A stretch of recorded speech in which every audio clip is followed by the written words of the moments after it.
그 발 지금 당장 치우십시오. 식당 안의 모든 소리가 멈췄습니다. 수저 소리도, 대화 소리도, 심지어 숨소리조차 멈춘 것 같았습니다. 바닥에는 무릎을 꿇은 여군 병사 한 명이 있었고 그 어깨 위로는 장교의 군홧발이 올려져 있었습니다. 훈련 중 명령 불복종자는 이렇게라도 가르쳐야 합니다. 민간인이 뭘 알아요? 그 순간 한 남자가 천천히 자리에서 일어났습니다. 평범한 점퍼 차림에 얼핏 보면 그저 면회 온 가족 같아 보이는 사람이었죠. 하지만 그는 말없이 그 장면을 바라보다가 낮고 차분한 목소리로 말했습니다. 그 발 다시 올려보시죠. 여러분, 안녕하세요. 부당한 권력 앞에서 무력했던 순간, 혹은 누군가를 지키고 싶었지만 지킬 수 없었던 그런 순간이 있으셨나요? 지금 어디서 이 이야기를 듣고 계신가요? 댓글로 알려주시면 정말 감사하겠습니다. 그리고 이 이야기가 마음에 드신다면 좋아요 버튼도 꼭 눌러주세요. 여러분의 작은 응원이 저에게는 큰 힘이 됩니다. 그럼 시작하겠습니다. 저는 강민혁입니다. 35살 민간 보안 컨설팅 회사에서 일하고 있습니다. 매일 아침 6시 30분에 일어나 조깅을 하고 출근해서는 기업 보안 시스템을 점검하고 퇴근 후에는 헬스장에 들러 땀을 흘립니다. 그렇게 평범한 일상을 살아가고 있었죠. 제 책상 위에는 여동생 서진이와 찍은 사진이 한 장 놓여 있습니다. 작년 크리스마스 때 찍은 건데 둘이서 케이크를 나눠 먹으며 활짝 웃고 있는 모습이었죠. 서진이는 저보다 9살 어린 동생입니다. 부모님이 일찍 돌아가신 후 제가 부모 역할을 해야 했습니다. 서진이가 20살이 되던 해 동생은 공군에 자원 입대했습니다. 처음에는 반대했습니다. 여자 몸으로 군대 생활이 쉽지 않다는 걸 알았으니까요. 하지만 서진이는 고집이 셌습니다. 오빠, 나도 나라를 위해 뭔가 하고 싶어. 오빠처럼. 그 말에 더 이상 반대할 수 없었습니다. 사실 제게도 군대에서의 과거가 있었으니까요. 하지만 그건 아무도 모르는 이야기였습니다. 이제는 그냥 평범한 회사원일 뿐이었죠. 그날은 금요일이었습니다. 오후 4시쯤 회사에서 연락이 왔습니다. 민혁 씨, 다음 주 프로젝트 건으로 월요일에 회의가 잡혔는데 주말에 미리 자료 좀 검토해 주실 수 있을까요? 네, 알겠습니다. 하지만 저는 그날 다른 약속이 있었습니다. 서진이 면회 날이었거든요. 벌써 2달 만이었습니다. 마지막으로 만났을 때 서진이는 많이 여위어 있었습니다. 군 생활이 힘들다고는 했지만 그래도 열심히 하겠다며 웃었죠. 저는 서둘러 짐을 챙겼습니다. 서진이가 좋아하는 초콜릿과 따뜻한 양말, 그리고 손편지를 준비했습니다. 기지까지는 차로 2시간 거리였습니다. 고속도로를 달리는 동안 라디오에서는 뉴스가 흘러나왔습니다. 최근 국내 인권 문제가 다시 수면 위로 떠오르고 있습니다. 한 병사가 부당한 대우를 호소하며 저는 채널을 돌렸습니다. 너무 무거운 이야기였으니까요. 서진이는 괜찮을 거라고 생각했습니다. 제 동생은 강한 아이니까요. 오후 5시 40분 기지 정문에 도착했습니다. 초병이 신분증을 확인하고 출입증을 내어주었습니다. 면회 시간은 6시부터 7시까지입니다. 면회소는 저쪽 건물 2층입니다. 감사합니다. 저는 주차장에 차를 세우고 건물로 걸어갔습니다. 복도를 지나는데 젊은 병사들이 경례를 하며 지나갔습니다. 저도 한때는 저런 모습이었죠. 하지만 그건 오래전 일이었습니다.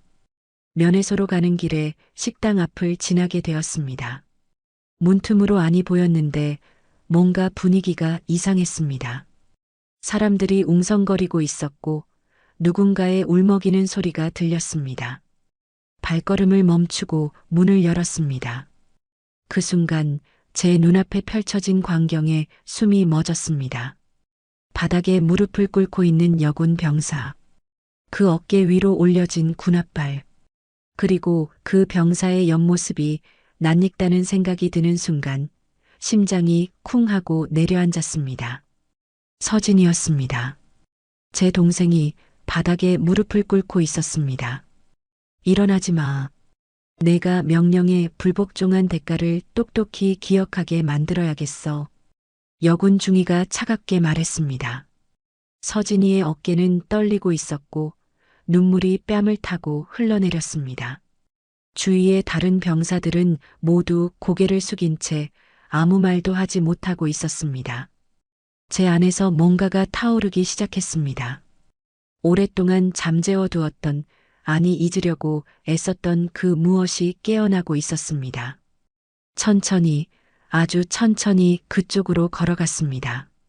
제 발소리가 식당 안에 울려 퍼졌습니다. 쿵, 쿵, 쿵. 사람들이 하나둘 제 쪽을 돌아봤습니다. 여군 중위도 고개를 돌렸습니다. 민간인은 출입 금지입니다. 나가세요. 저는 대답하지 않았습니다. 그저 서진이를 바라봤습니다. 동생의 눈과 마주쳤을 때 서진이의 눈에서 놀람과 수치심 그리고 안도감이 교차하는 것을 보았습니다. 오빠. 서진이가 떨리는 목소리로 불렀습니다. 그때 여군 중위가 서진이의 어깨를 더 세게 눌렀습니다. 감히 면회 중에 말을 해? 허락도 없이? 손 치우세요. 제 목소리는 낮았지만 단호했습니다. 뭐라고요? 당신 누군데 명령을 해요? 여군 중위가 비웃듯 말했습니다. 계급장을 보니 중위였습니다. 이름표에는 박혜린이라고 적혀 있었습니다. 이건 훈육입니다. 민간인이 참견할 일이 아니에요. 훈육이라는 게 사람을 밟는 겁니까? 명령 불복 종자는 이 정도는 감수해야죠. 군대가 어떤 곳인지 모르시나 봐요? 박혜린 중위의 목소리에는 조롱이 섞여 있었습니다. 저는 주머니에서 휴대폰을 꺼냈습니다. 그리고 전화번호를 눌렀습니다. 오랜만에 누르는 번호였습니다. 신호음이 3번 울렸습니다. 여보세요? 전화기 너머로 익숙한 목소리가 들렸습니다. 정무현 소장님, 저 강민혁입니다. 식당 안의 공기가 순식간에 얼어붙었습니다. 민혁이? 오랜만이네. 무슨 일이야? 지금 공군 제23전 투비행단 기지 식당입니다. 오셔야 할 것 같습니다. 지금 거기서 무슨 일이 있는 거야? 전화로는 말씀드리기 어렵습니다. 직접 보셔야 할 것 같습니다. 알았어. 지금 출발할게. 전화를 끊었습니다. 그리고 박혜린 중위를 바라봤습니다. 방금 누구한테 전화한 건데요? 박혜린 중위의 목소리에 약간의 동요가 섞여 있었습니다. 곧 아실 겁니다. 주변의 병사들이 웅성거리기 시작했습니다. 정무현 소장이면 사단장 아냐? 별 2개잖아. 박혜린 중위의 얼굴이 하얗게 질렸습니다. 사단장을요? 거짓말 하시는 거죠? 저는 대답 대신 서진이에게 다가가 발을 치웠습니다. 박혜린 중위가 말리려 했지만 제 눈빛을 보고는 한 발 물러섰습니다. 서진아, 일어나. 서진이를 일으켜 세웠습니다. 동생의 어깨에는 선명한 구두 자국이 찍혀 있었습니다. 그 모습을 보는 순간 제 안에 무언가가 완전히 깨어났습니다. 오빠, 나는 괜찮아. 오빠가 곤란해질 수 있어. 서진아, 내가 잘못한 게 뭐야? 나는. 서진이가 말을 잇지 못했습니다. 그때 식당 문이 열리며 한 남자가 들어왔습니다. 40대 후반으로 보이는 체격이 좋은 남자였습니다. 계급장을 보니 중령이었습니다. 무슨 소란이야? 박혜린 중위가 얼른 경례를 했습니다. 보급과장님, 저기 민간인이 여기서 뭐 하는 거야? 면회 시간도 아직 안 됐는데. 보급과장이라는 그 중령이 저를 째려봤습니다. 이름표에는 조성훈이라고 적혀 있었습니다. 제 동생 면회 왔습니다. 그래. 그럼 면회소로 가. 여기는 내가 있을 곳이 아니야. 조성훈 중령의 말투는 거칠었습니다. 가기 전에 묻고 싶은 게 있습니다. 저 병사가 무슨 잘못을 했습니까? 그건 내부 문제야. 민간인은 상관없어. 제 동생입니다. 상관 있습니다. 조성훈 중령의 눈빛이 날카로워졌습니다. 강서진 병장, 이 사람이 내 오빠야? 네, 그렇습니다. 서진이가 떨리는 목소리로 대답했습니다. 그렇구나. 그럼 내 오빠한테 설명해봐. 내가 왜 벌을 받고 있는지. 서진이는 입술을 깨물며 고개를 숙였습니다. 말 못하겠어? 그럼 내가 말해주지. 이 병사는 상관의 명령을 거부했어. 보고서에 서명하라고 했는데 끝까지 거부했지. 군대에서 명령 불복종이 얼마나 큰 잘못인지 알아? 무슨 보고서인데 서명을 거부했습니까? 그건 조성훈 중령이 말을 흐렸습니다. 바로 그때 식당 밖에서 급한 발소리가 들렸습니다. 사단장님 차량 진입 중. 누군가가 외치는 소리가 들렸고 식당 안의 모든 사람들이 긴장한 표정으로 문을 바라봤습니다. 식당 문이 열렸습니다. 그리고 별 2개가 반짝이는 견장을 단 남자가 들어섰습니다. 정무현 소장이었습니다. 경례. 누군가의 구령에 맞춰 식당 안의 모든 군인들이 일제히 거수 경례를 했습니다. 조성훈 중령과 박혜린 중위도 황급히 경례 자세를 취했습니다. 편히 하십시오. 정무현 소장의 목소리는 무겁고 권위 있었습니다. 그는 천천히 식당 안을 둘러봤습니다. 무릎 꿇고 있던 자리, 흐트러진 의자들, 그리고 멍하니 서 있는 병사들. 강민혁? 정 소장이 저를 불렀습니다. 네, 소장님. 전화를 받고 바로 달려왔네. 여기서 무슨 일이 있었나? 저는 서진이를 가리켰습니다. 제 동생입니다. 제가 왔을 때 바닥에 무릎 꿇고 있었고 저중이가 동생의 어깨를 발로 밟고 있었습니다. 정 소장의 표정이 굳어졌습니다. 박혜린 중위. 네. 박혜린 중위가 떨리는 목소리로 대답했습니다. 지금 이 민간인이 한 말이 사실인가? 그게 사단장님, 저는 훈육 차원에서. 내가 묻는 건 그게 아니야. 부하의 어깨를 발로 밟았느냐고 묻고 있어. 네, 그렇습니다. 식당 안이 숨죽인 듯 조용해졌습니다. 정무현 소장은 천천히 박혜린 중위에게 다가갔습니다. 중위, 우리 군은 언제부터 훈육이라는 명목으로 부하를 폭행하는 곳이 됐나? 죄송합니다, 사단장님. 하지만 이 병사가 명령을 거부해서. 무슨 명령을 거부했는데? 박혜린 중위는 말을 잇지 못하고 조성훈 중령을 쳐다봤습니다.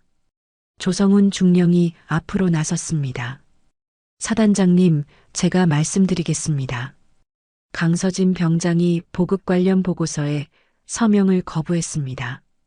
보급 보고서? 어떤 내용인데? 일상적인 물자 입고 확인서입니다.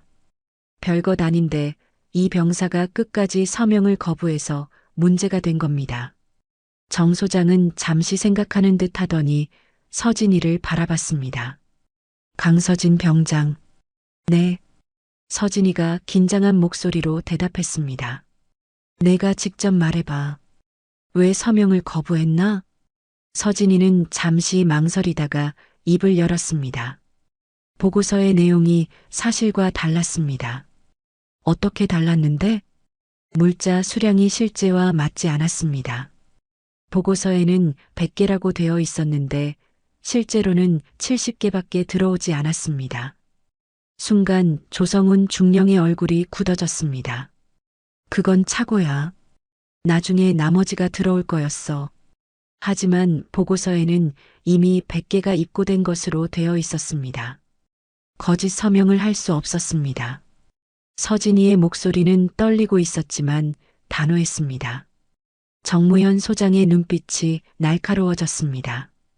조중령, 이게 무슨 일인가? 사소한 행정 착오입니다. 사단장님. 과장할 일이 아닙니다. 착오라고? 물자 수량을 잘못 기재한 게 사소한 일인가?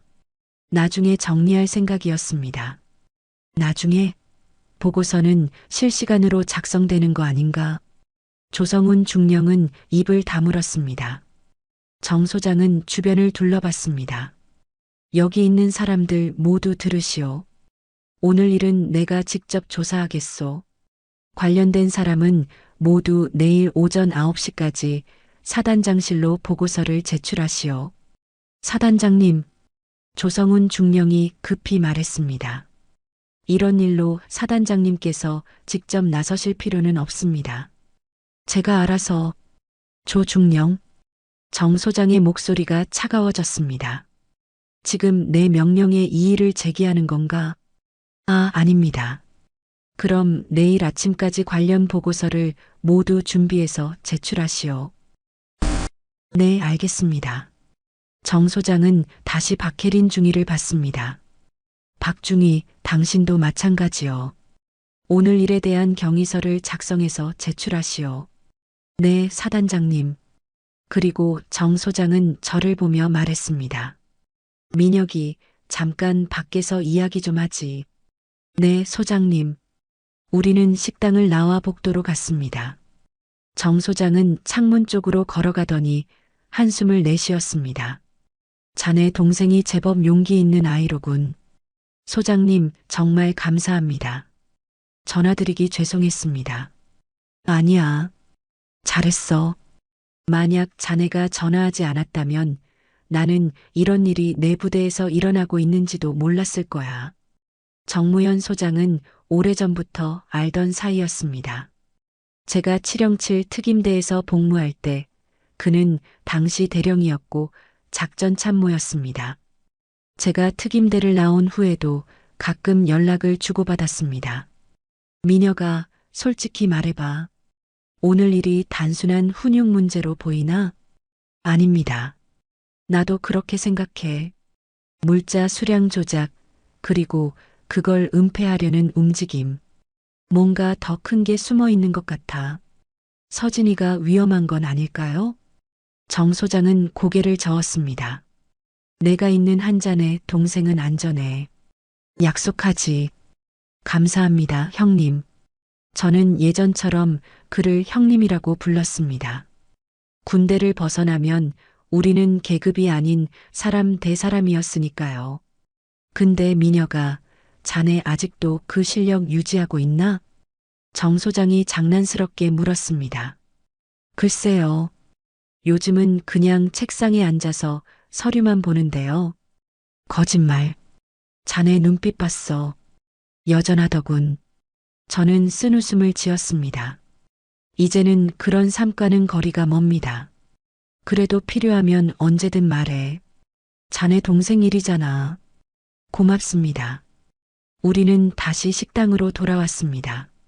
서진이는 다른 병사들과 함께 서 있었고 조성훈 중령과 박혜린 중위는 이미 자리를 떴습니다. 강서진 병장. 네. 오늘은 면회 시간이니 오빠와 시간을 보내도록. 내일부터는 내가 직접 챙길 테니 걱정 마. 감사합니다, 사단장님. 서진이가 큰 소리로 대답했습니다. 정 소장은 제 어깨를 툭 쳤습니다. 내일 전화할게. 네, 형님.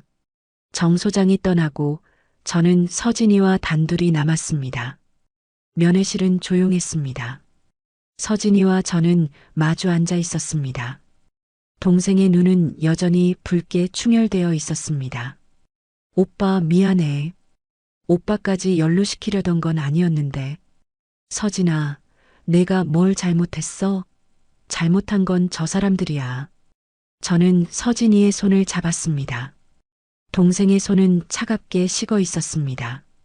오빠 사실은. 서진이가 주위를 살피더니 작은 목소리로 말했습니다. 이게 처음이 아니야.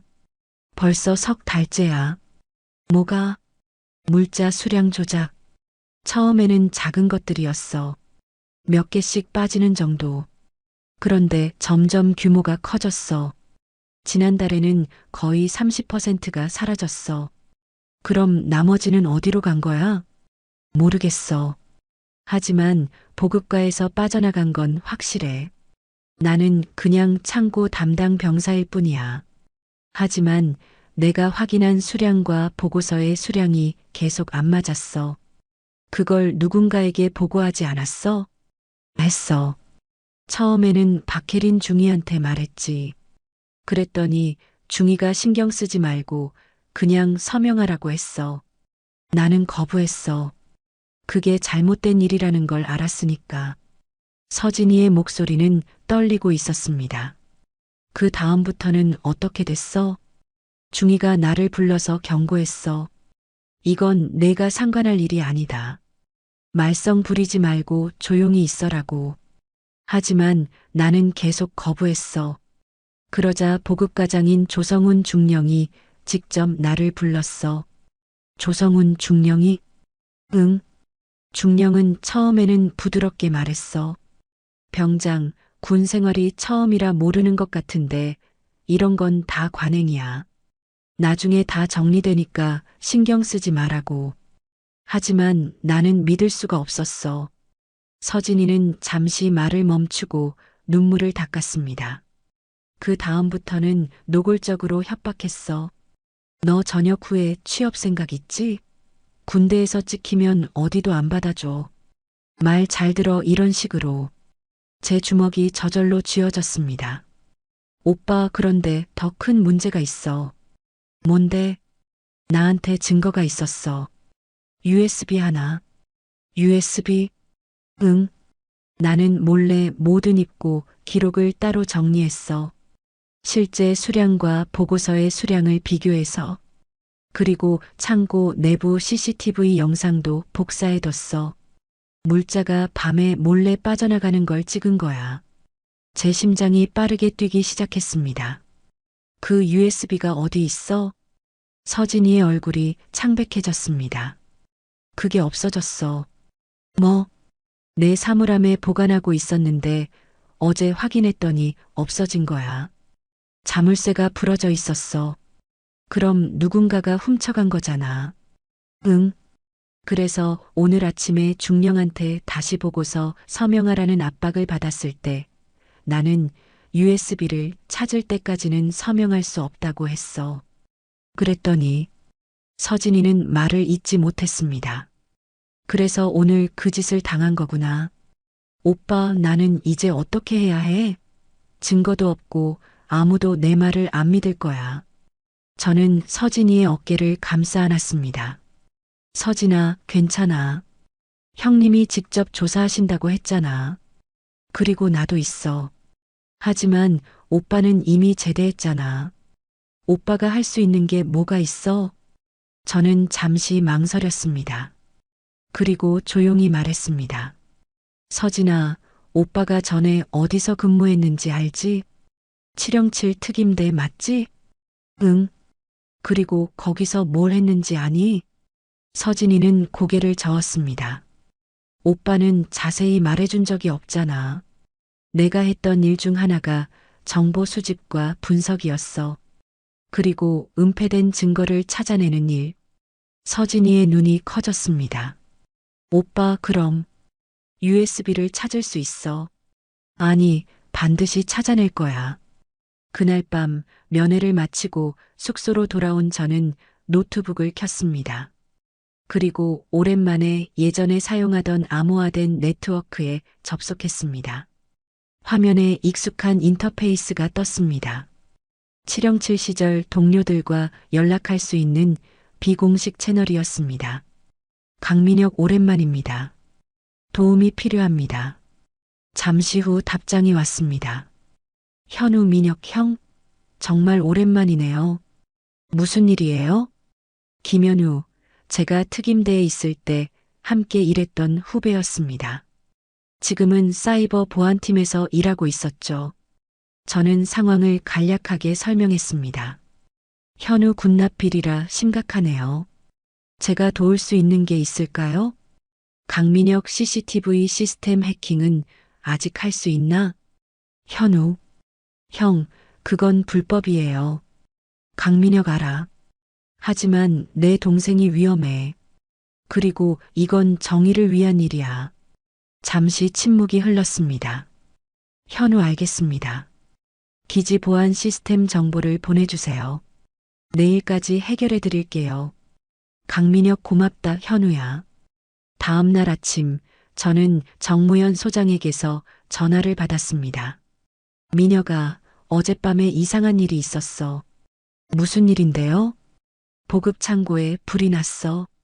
다행히 큰 불은 아니었는데 문제는 서류 보관함이 타버렸어. 제 온몸에 소름이 돋았습니다. 설마.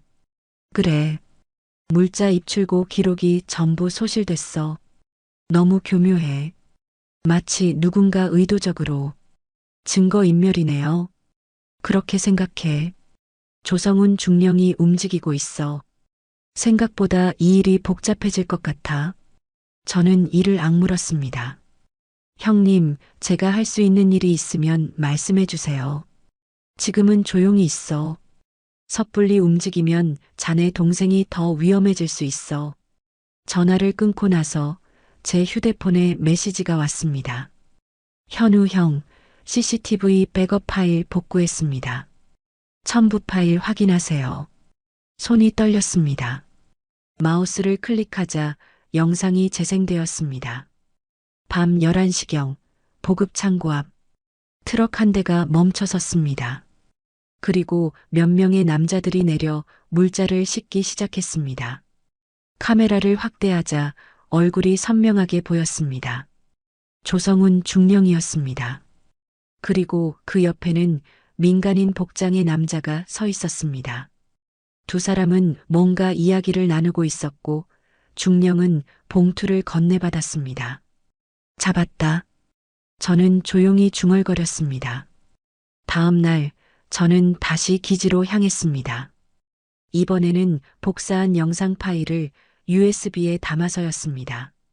정문을 지나 사단장실로 향하던 중 누군가 제 팔을 잡았습니다. 돌아보니 박혜린 중이었습니다. 잠깐만요. 무슨 일입니까? 박혜린 중이의 얼굴은 창백했고 눈 밑에는 다크서클이 짙게 깔려 있었습니다. 저 할 말이 있어요. 여기서요? 아니요. 저쪽 빈 회의실로 가시죠. 우리는 복도 끝에 작은 회의실로 갔습니다. 문을 닫자 박혜린 중위는 한숨을 내쉬었습니다. 뭘 말씀하시려는 겁니까?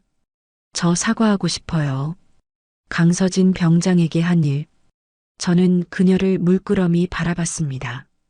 이제 와서 사과요? 변명처럼 들리겠지만 저도 어쩔 수 없었어요. 어쩔 수 없다는 게 무슨 뜻입니까? 박혜린 중위는 떨리는 손으로 가방에서 USB 하나를 꺼냈습니다. 이거 강서진 병장 거예요. 제 심장이 쿵 하고 뛰었습니다. 중위님이 가지고 있었습니까? 네, 조성훈 중령이 시켰어요. 병장의 사물함에서 가져오라고.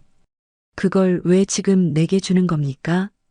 박혜린 중위의 눈에 눈물이 맺혔습니다. 저 더 이상 못하겠어요. 양심이 괴로워요. 그녀는 고개를 떨구었습니다. 처음에는 별거 아닌 줄 알았어요. 중령님이 잠깐만 다른 데 보관하는 거다. 조사 끝나면 돌려줄 거다라고 해서 그냥 따랐어요. 그런데 어제 창고에 불이 났잖아요. 그때 깨달았어요. 이게 단순한 문제가 아니라는 걸.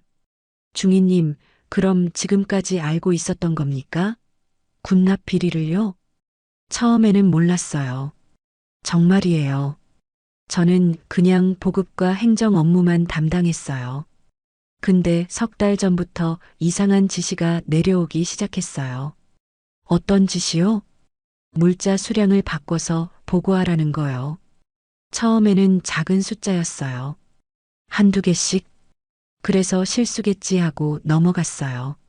근데 점점 큰 숫자로 바뀌었어요. 박혜린 중위는 손으로 얼굴을 감쌌습니다. 저도 잘못된 줄 알았어요. 하지만 중령님이 이건 위에서 내려온 짓이다. 너도 군인이면 명령을 따라야 한다고 해서 저는 겁이 났어요. 거부하면 제 경력이 끝날 것 같았어요. 그래서 강서진 병장한테 그런 짓을 한 겁니까? 죄송해요. 정말 죄송해요. 저는 그냥 명령을 따르는 게 옳은 일이라고 생각했어요. 군인이니까. 근데 어제 병장의 눈을 봤어요. 오빠를 보는 그 눈. 그리고 깨달았어요. 제가 한 건 명령이 아니라 폭력이었다는 걸. 박혜린 중위는 흐느끼기 시작했습니다. 저는 잠시 침묵했습니다.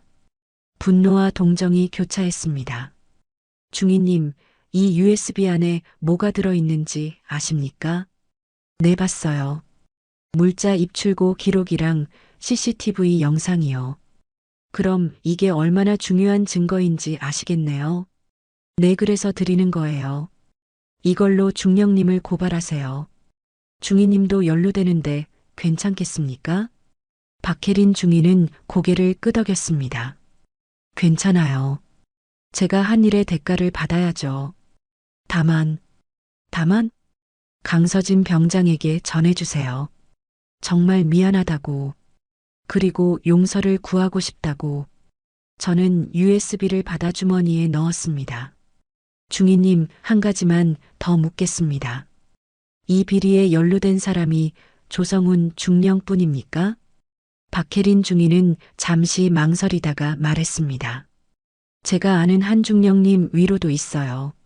누구죠? 확실하진 않지만 한 번은 중령님이 전화하는 걸 들었어요. 대령님, 걱정 마십시오. 제가 알아서 처리하겠습니다. 이런 식으로. 대령이요? 네. 누군지는 모르겠어요. 하지만 분명 윗선이 있어요. 제 머릿속이 복잡해졌습니다. 생각보다 이 일이 훨씬 깊고 넓었습니다. 알겠습니다. 중위님, 용기 내주셔서 감사합니다. 아니에요. 이제라도 바로잡고 싶어서요. 우리는 회의실을 나왔습니다. 박혜린 중위는 다시 자기 자리로 돌아갔고 저는 사단장실로 향했습니다.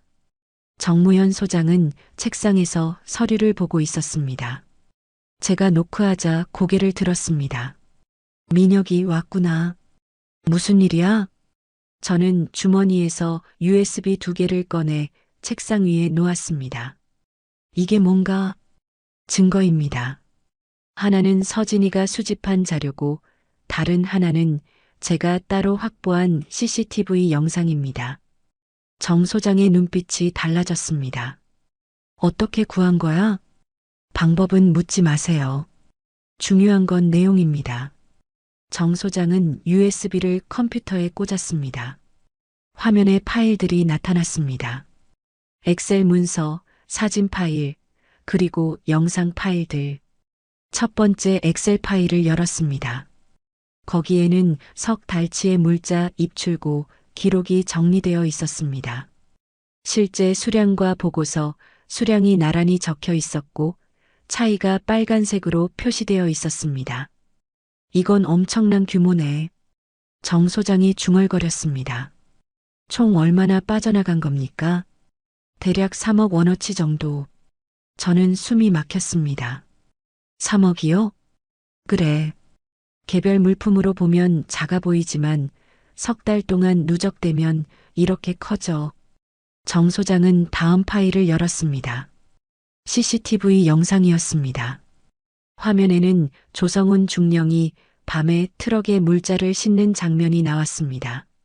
그리고 민간인에게 봉투를 받는 장면도. 이 자식이. 정 소장의 목소리가 낮게 깔렸습니다. 형님, 박혜린 중위 말로는 이 위로도 누군가 있다고 합니다. 위로? 대령급이라고 하던데요. 정 소장은 잠시 생각하더니 고개를 끄덕였습니다. 그럴 수도 있겠어.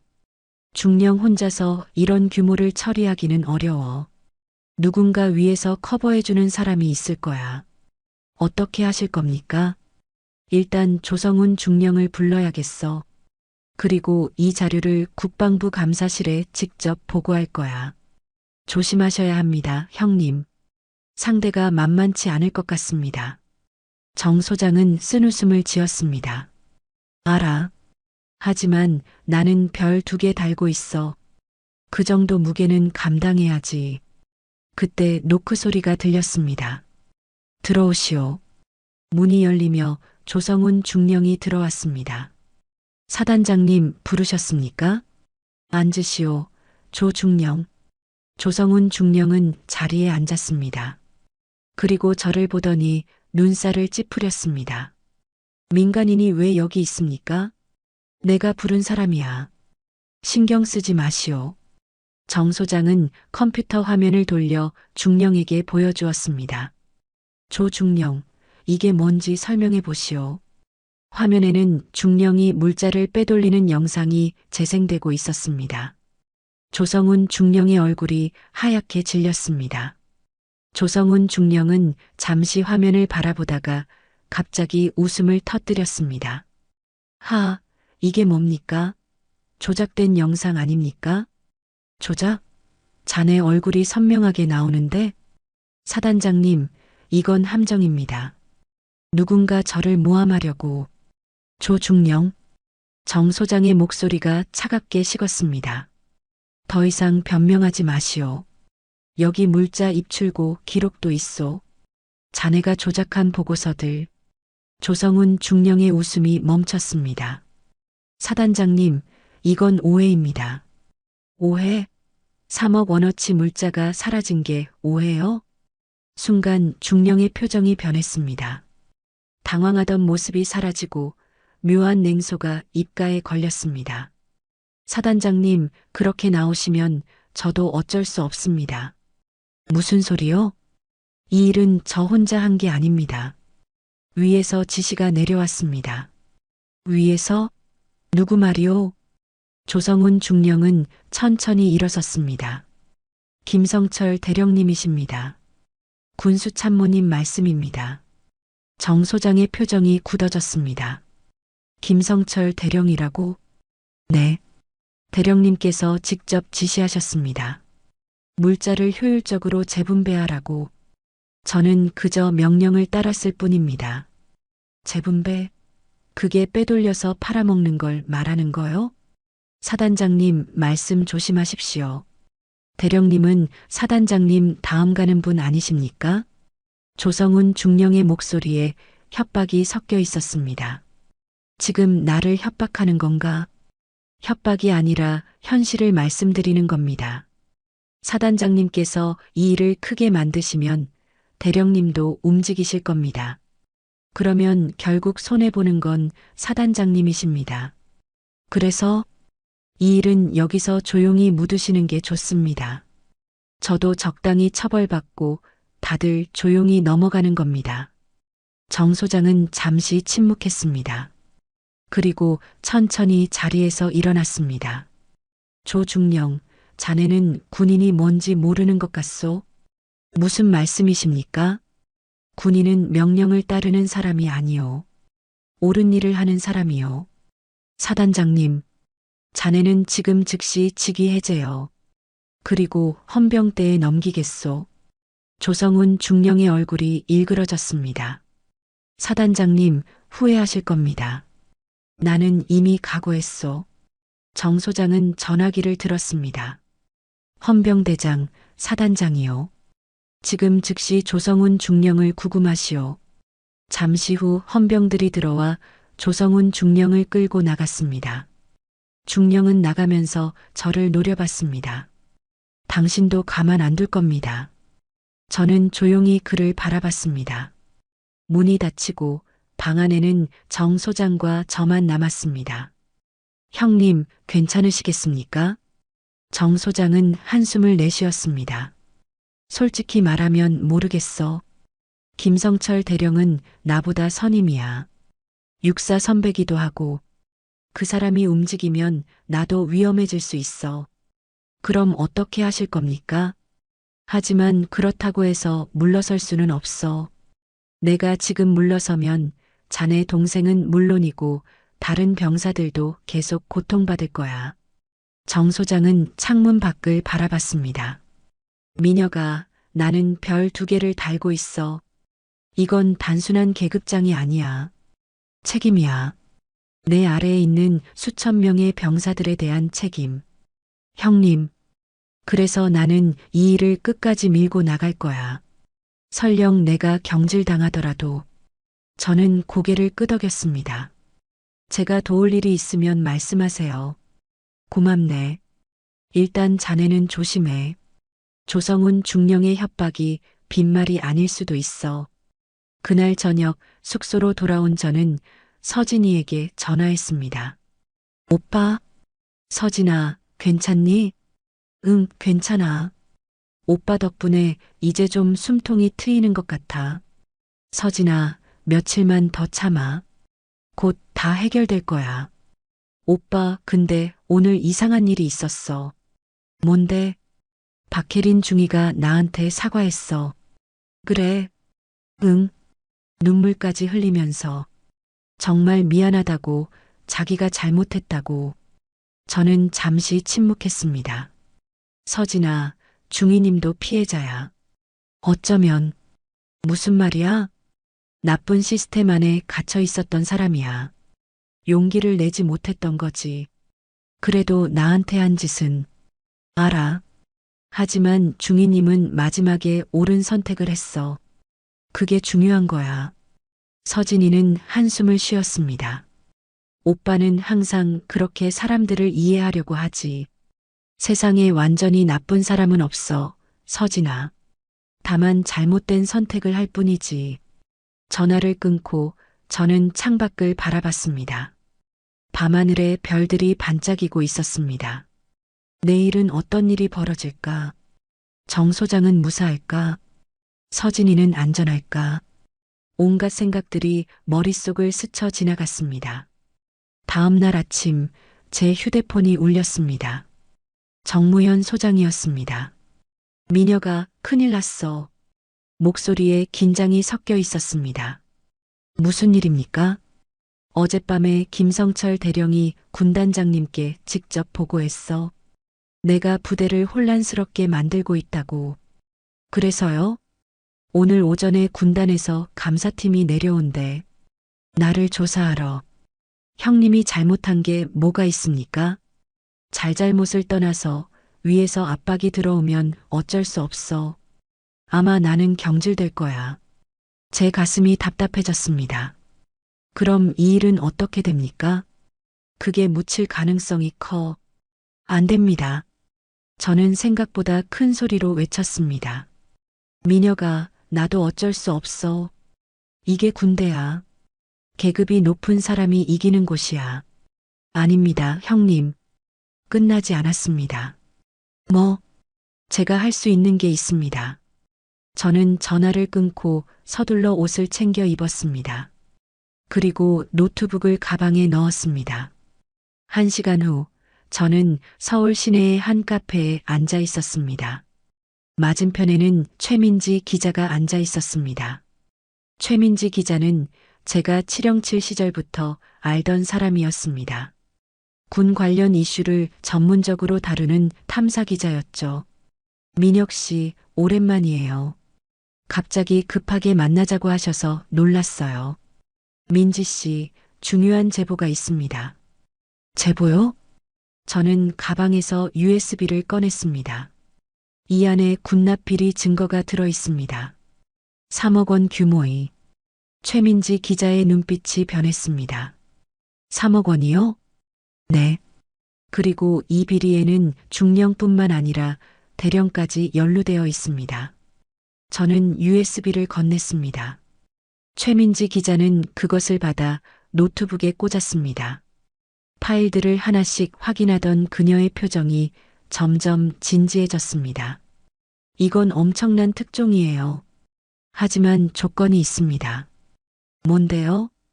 제 동생 이름은 익명으로 처리해 주세요.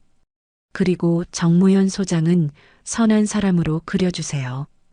이분이 아니었으면 이 일이 세상에 알려지지도 못했을 겁니다. 알겠어요. 그렇게 하죠. 최민지 기자는 USB를 빼서 조심스럽게 가방에 넣었습니다. 민혁 씨, 이거 보도하면 큰 파장이 일 거예요. 괜찮으시겠어요? 괜찮습니다. 아니, 괜찮아야 합니다. 그럼 내일 아침 뉴스에 내보낼게요. 다음 날 아침 전국이 떠들썩했습니다. 긴급 속보입니다. 공군 제23전 투비행단에서 3억 원 규모의 군납 비리가 적발됐습니다. 한 병사의 용기 있는 제보로 시작된 이 사건은 뉴스 앵커의 목소리가 진지했습니다. 특히 이번 비리에는 중령과 대령이 연루된 것으로 확인되어 충격을 더하고 있습니다. 군 당국은 즉각 특별감사에 착수했으며 제 휴대폰이 쉴 새 없이 울렸습니다. 정무현 소장이었습니다. 민혁아, 자네가 한 거야? 네, 형님. 이 자식아, 내가 조용히 있으라고 했잖아. 하지만 그의 목소리는 화난 게 아니라 감동한 것처럼 들렸습니다. 죄송합니다. 하지만 이렇게라도 하지 않으면 형님이 희생될 것 같았습니다. 고맙네. 아닙니다. 형님이 먼저 용기를 내셨잖습니까? 그나저나 이제 큰일 났어. 국방부에서 난리가 났어. 장관님이 직접 지시했대. 철저히 조사하라고. 그럼 형님은 괜찮으신 겁니까? 응. 오히려 내가 제대로 조치한 걸로 인정받았어. 경질은 없어질 것 같아. 저는 안도의 한숨을 내쉬었습니다. 그리고 미녀가 자네 동생 말이야. 네. 오늘부터 인권 담당 부서로 전속 발령 났어. 앞으로는 이런 일들을 감시하고 예방하는 역할을 맡게 될 거야. 정말입니까? 그래. 자네 동생처럼 용기 있는 병사가 필요한 자리거든. 며칠 후 저는 다시 기지를 찾았습니다. 이번에는 면회가 아니라 서진이를 만나러 갔습니다. 식당 앞에서 서진이를 만났습니다. 동생의 얼굴에는 화색이 돌아 있었습니다. 오빠. 서진이가 달려와 저를 껴안았습니다. 서진아, 고생 많았어. 오빠가 더 고생했지. 나는 아무것도 안 했는데. 아니야. 내가 용기를 냈잖아. 내가 처음에 잘못된 걸 잘못됐다고 말하지 않았으면 이 모든 일이 시작되지도 않았어. 서진이는 눈물을 닦았습니다. 오빠 박혜린 중이 알아? 응. 자진 전역했대. 어제 나한테 편지를 남겼어. 서진이는 주머니에서 편지를 꺼냈습니다. 강서진 병장에게. 이 편지를 쓰는 게 맞는 건지 모르겠습니다. 하지만 꼭 전하고 싶은 말이 있어서 펜을 듭니다. 먼저 정말 미안합니다. 당신에게 한 일은 변명의 여지가 없습니다. 당신 덕분에 저는 진짜 군인이 무엇인지 배웠습니다. 강한 사람이 아니라 옳은 일을 하는 사람. 그게 군인이더군요. 당신처럼. 저는 이제 군복을 벗지만 당신의 용기는 평생 기억하겠습니다. 다시 한번 정말 죄송합니다. 그리고 고맙습니다. 박혜린. 편지를 다 읽고 나니 가슴이 뭉클했습니다. 서진아, 중이님 용서할 수 있겠니? 서진이는 고개를 끄덕였습니다. 응. 중이님도 피해자였던 것 같아. 그리고 마지막에 옳은 선택을 했잖아. 그래, 그게 중요한 거야. 우리는 함께 기지를 걸었습니다. 예전과 달리 서진이의 걸음걸이는 당당했습니다. 오빠, 나 새로운 부서에서 열심히 할 거야. 나 같은 일을 겪는 사람이 없도록. 그래, 내가 잘할 거야. 오빠도 치령칠해서 그랬잖아. 약한 사람을 지키는 일. 저는 쓴웃음을 지었습니다. 나는 그냥 명령을 따랐을 뿐이야. 아니야. 오빠는 항상 옳은 일을 했어. 그래서 나도 오빠처럼 되고 싶었던 거야. 제 눈시울이 뜨거워졌습니다. 서진아, 내가 자랑스러워. 나도 오빠가 자랑스러워. 한 달 후 뉴스에서 후속 보도가 나왔습니다. 공군 군납비리 사건의 최종 결과가 나왔습니다. 조성훈 전 중령은 징역 5년형을 선고받았으며 김성철 전 대령은 징역 3년형의 집행유예를 선고받았습니다. 또한 이번 사건을 계기로 국방부는 군 내부 비리 신고 시스템을 강화하기로 했습니다. 저는 거실 소파에 앉아 뉴스를 보고 있었습니다. 옆에는 서진이가 앉아 있었습니다. 동생은 주말 휴가를 나왔습니다. 오빠 끝났네. 응, 끝났어. 근데 오빠 하나 궁금한 게 있어. 뭔데? 오빠는 왜 칠형칠을 나왔어? 그렇게 잘했는데. 저는 잠시 침묵했습니다. 서진아, 군인의 삶은 생각보다 무거워. 매일 긴장하고 매일 각오하고 나는 그게 힘들었어. 그래도 오빠는 그 일을 잘했잖아. 잘하는 것과 좋아하는 건 다르더라. 나는 평범한 삶을 살고 싶었어. 근데 결국 또 나 때문에 그 세계로 돌아간 거잖아. 저는 서진이의 머리를 쓰다듬었습니다. 너 때문이 아니야. 내 선택이었어. 그리고 후회하지 않아. 오빠 고마워. 뭐가? 나를 지켜줘서. 저는 서진이를 껴안았습니다. 서진아, 나는 내 오빠야. 널 지키는 건 당연한 거야. 그날 저녁 정무현 소장에게서 전화가 왔습니다. 미녀가 저녁이나 같이 하지. 네, 형님. 우리는 기지 근처 고깃집에서 만났습니다. 정 소장은 소주를 따르며 말했습니다. 미녀가 이번 일 정말 고생 많았어. 아닙니다. 형님이 더 고생하셨죠. 나는 내 일을 한 거고 자네는 동생을 지킨 거지. 둘 다 잘한 거야. 우리는 잔을 부딪혔습니다. 미녀가 하나 제안이 있어. 뭔데요? 다시 군으로 돌아올 생각 없나? 저는 고개를 저었습니다. 형님, 저는 이제 그 삶은 아닌 것 같습니다. 그래, 아쉽네. 자네 같은 사람이 필요한데. 형님 같은 분들이 계시면 됩니다. 정 소장은 웃으며 고개를 끄덕였습니다. 그래, 알겠어. 대신 가끔 연락하고 지내자. 네, 형님. 우리는 밤늦게까지 이야기를 나눴습니다. 과거의 추억, 현재의 일, 그리고 미래의 희망. 집으로 돌아오는 길, 하늘을 올려다봤습니다. 별들이 반짝이고 있었습니다. 칠형칠 시절, 동료들과 함께 야간 훈련을 할 때 보던 그 별들. 지금도 똑같은 별들이 빛나고 있었습니다.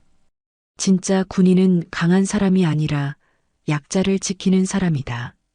제가 칠형칠에서 배운 가장 중요한 교훈이었습니다.